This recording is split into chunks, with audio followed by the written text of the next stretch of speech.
So here's the third type of criticism, which is that the design of meritocracy is fine, but it doesn't seem to work in practice. And several examples of this, right? We might think of how meritocracy picks the most able students, but then produces, in reality, produces a technocratic kind of leadership that is deficient in many, in the usual ways, right? Where we think about technocracy, that it is people who come from the same background, who are rewarded for the same kinds of meritorious qualities, very narrow range of qualities. And so they're very similar.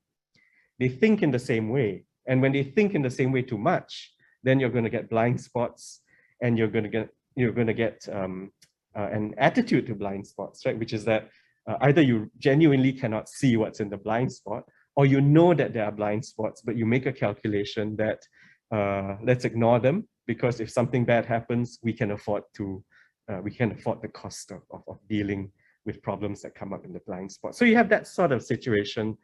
And then in times of crisis, such as a pandemic, you see lots and lots of mistakes because of the narrowness of this technocratic elite. Criticism often also points to how leadership of this kind suffers from a number of deficits, including imagination, empathy, courage, and so on.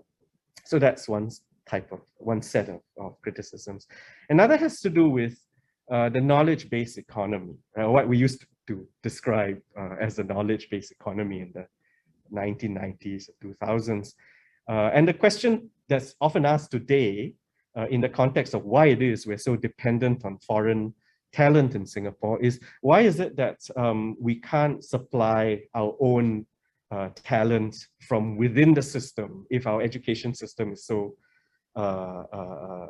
good and universities are ranked so highly? Why is it that we keep saying that we don't have talented enough Singaporeans to fill these jobs in the new higher end economy? The answers that are provided to this question are often quite unsatisfactory. But one type of answer that a criticism of meritocracy suggests is that and it's related to this notion of scarcity and competition, right? When you only pay attention to the small number of winners, then a whole bunch of capable people who could otherwise fill spaces in this new elevated economy, that whole bunch of people will be demoralized, devalued, and they will stop trying, right? They will stop trying, and they'll be considered losers, and so on and so forth. Meanwhile, you have this gap in the new economy that you cannot fill, and the pragmatic approach to gaps like that is not to nurture in Singapore, but to fill as instantly as you can.